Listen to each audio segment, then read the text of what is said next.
Hello friends, जो आपको मेरी टेबल के ऊपर दिख रही है जो antibiotic injection oxy tetracycline hydrochloride injection जो ऑक्सीनेक्स आता है जाइडस कंपनी का, या अदर जितने भी प्रकार के जो इंजेक्शन आते हैं ऑक्सी टेट्रासाइक्लिन एंटीबायोटिक, ये आपके पशु में क्या काम करती है, इसकी कितनी डोज देनी चाहिए, कौन सी डिजीज़ के अंदर आप इसको प्रयोग नहीं करना चाहिए, यानी ऑक्सी टेट्रासाइक्लिन के बारे में आपको जो ये मेरा नया चैनल है विजेंद्र वेट केयर, इसके ऊपर आज आपको मैं डिटेल से लेटेस्ट वीडियो लेकर के आया हूँ। तो यदि वीडियो लंबी भी होगी तो वीडियो को आप स्किप करके मत देखना, वीडियो को पूरी देखना। रही बात यदि आप जो इस चैनल पर जो नए नए आए हैं तो पहले आप इस चैनल को सब्सक्राइब भी कर लें और साथ में जो बेल आइकन है और उसमें जो ऑल वाला ऑप्शन आता है उसको भी दबा लें, ताकि आपको भविष्य में आने वाली हर प्रकार की वीडियो की नोटिफिकेशन भी आपको इस चैनल पर बहुत ही अच्छी ऐसे मिलती रहेंगी। देखो, ऑक्सी टेट्रासाइक्लिन होती है वह एक ब्रॉड स्पेक्ट्रम एंटीबायोटिक है जो कि gram positive and gram negative दोनों बैक्टीरियों पर काम करती है, जो कि आपके पशु में किसी भी प्रकार का बैक्टीरियल से संबंधित कोई भी यदि आपके पशु में रोग है, बैक्टीरियल या वायरल फंगल सभी प्रकार के जो रोग हैं उनके अंतर्गत ऑक्सी टेट्रासाइक्लिन का प्रयोग किया जाता है। और ये यदि आप अपने पशुओं पर जिस प्रकार से पेनिसिलिन एंटीबायोटिक यदि आप अपने पशुओं को दे चुके होते हैं वो यदि असर नहीं कर पाती है तो उन पर भी यदि आप उस ऑक्सी टेट्रासाइक्लिन यदि देंगे तो आपको बहुत ही अच्छा रिजल्ट मिलेगा। वैसे कहें तो ये सभी एंटीबायोटिक की एक बताएं तो सबसे बड़ी एंटीबायोटिक के तौर पर सबसे ज़्यादा बिकने वाली, सबसे ज़्यादा एंटीबायोटिक के रूप में काम में आने वाली ऑक्सी टेट्रासाइक्लिन एंटीबायोटिक ही है, जो कि आपको सभी प्रैक्टिशनर के बैग में और उपलब्ध हो जाएगी, या जितने भी जो भेड़ पालक हैं उन्हें भी पता है और वो भी अपने पास लगभग इस तरह की ऑक्सी टेट्रासाइक्लिन अपने पास रखते हैं। रही बात जितने भी जो इंजेक्शन होते हैं वो आप अपने पशु चिकित्सक के द्वारा ही लगवाएं, लेकिन ये कौन कौन सी बीमारी के अंदर काम करता है। देखो, ये आपके पशु में यदि गलघोटू रोग हो जाए,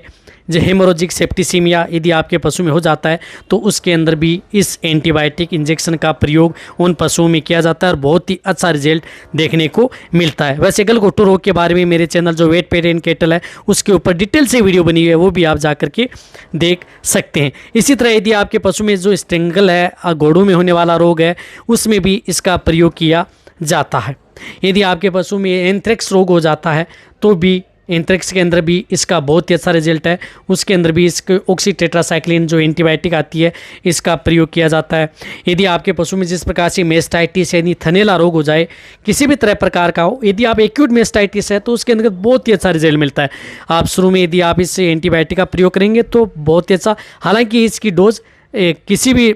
है रोग के अनुसार घटाई या बढ़ाई जाती है, वह काम है पशु चिकित्सक का, लेकिन मेस्टाइटिस के अंतर्गत इसका अच्छा रिजल्ट है और मिलता भी है। इसी तरह यदि आपके पशु में किसी भी तरह का कोई भी सेकेंडरी इन्फेक्शन न फैले, यानी सेकेंडरी इन्फेक्शन में भी इसका बहुत ही अच्छा रिजल्ट है और सेकेंडरी इन्फेक्शन को रोकने में भी इसका अच्छा रोल है। इसी प्रकार यदि आपके पशु में जिस प्रकार से एब्सेस है, फोड़े फुंसी हो गई हैं, तो भी इस ऑक्सी टेट्रासाइक्लिन एंटीबायोटिक का प्रयोग उन पशुओं में किया जाता है जिनके में फोड़े फुंसी हो गए हैं या घाव हो गया है, हुंस हो गया है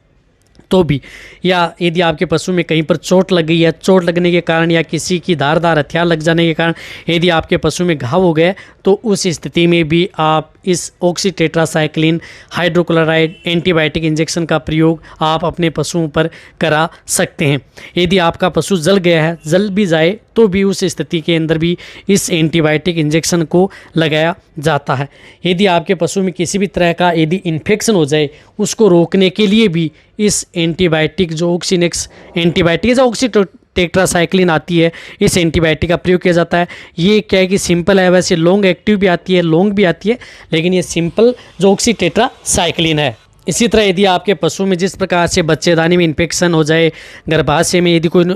हो जाए इन्फेक्शन, तो उसके अंदर भी ऑक्सी टेट्रासाइक्लिन को डाला जाता है, किसी अदर जो मेट्रोनिडाजोल है उसके साथ मिला करके डाला जाता है। यदि आपके पशु में तेज़ आफरा आ जाता है तो बैक्टीरियल यदि आफरा है यदि आपके पशु में तो डायरेक्ट रूमन के अंतर्गत इसको डाला जाता है, पंचर करके रूमन को। तो ऑक्सीटेट्रासाइक्लिन उसमें भी बहुत ही अच्छा रिजल्ट यदि आपके पशु में देती है। वैसे भी यदि आपके पशु में जिस प्रकार से जुकाम है, बुखार है, तो उस स्थिति के अंदर भी इस एंटीबायोटिक जो ऑक्सीटेट्रासाइक्लिन है इसका प्रयोग उन पशुओं में किया जाता है। कहने का मतलब है कि यदि आपके पशु में लगभग सभी प्रकार की बैक्टीरियल या वायरल से होने वाली जो बीमारियां हैं उनमें इस एंटीबायोटिक इंजेक्शन का प्रयोग किया जाता है, जो कि एक सदाबहार एंटीबायोटिक है और रियल में भी इसका रिजल्ट वास्तव में मिलता भी है।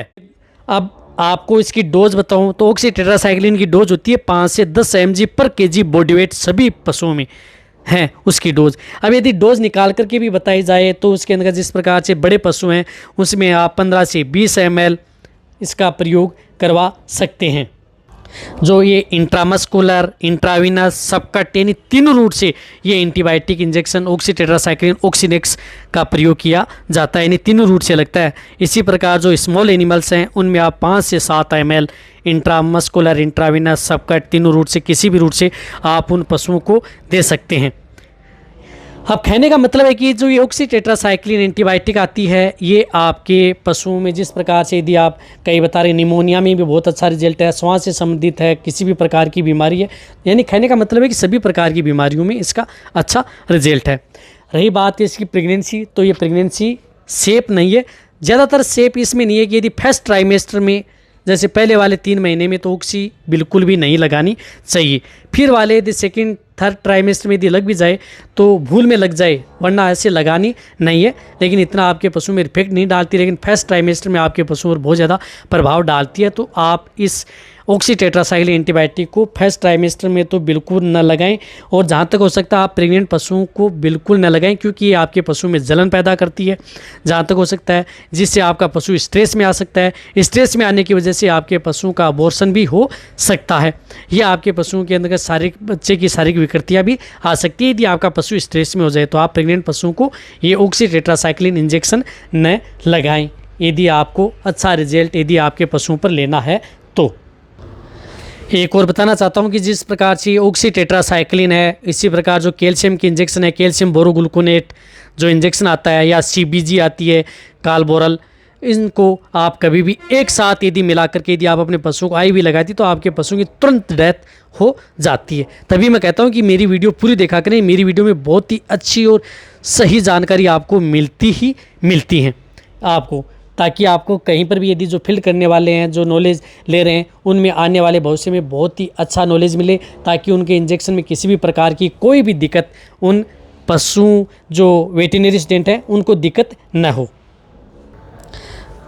अब आपको मैंने जितना आपको डिटेल से बताया, पूरी डिटेल से बता दिया कि ऑक्सीटेट्रासाइक्लिन आपके पशु में ये काम करती है। प्रेगनेंसी में नहीं देना चाहिए, या आपके पशु किसके इंजेक्शन के साथ मिला करके नहीं देना चाहिए। बेलामाइल, बी कॉम्प्लेक्स एंड लेवरक्सटेट के साथ भी मिला करके भी आप ऑक्सीटेट्रासाइक्लिन को नहीं लगानी चाहिए, उससे भी आपके पशु में साइड इफेक्ट हो सकता है। तो ये है, यदि आपके पशुओं की यदि कोई दिक्कत है तो इसकी डोज बढ़ाई जा सकती है। तो यदि आपको ऑक्सीटेट्रासाइक्लिन एंटीबायोटिक पर यदि मेरी वीडियो अच्छी लगी है इस चैनल पर, तो वीडियो को आप लाइक करें, और मेरी वीडियो को आप अपने दोस्तों के साथ और जितने मेरे वेटरनरी स्टूडेंट हैं उनके साथ आप इस वीडियो जितना उसके शेयर करें। मेरी वीडियो को आप लाइक भी करें। इसी तरह से आप मेरी वीडियो देखते रहें, इसी तरह से आप मेरे को प्यार देते रहें। थैंक्स, धन्यवाद।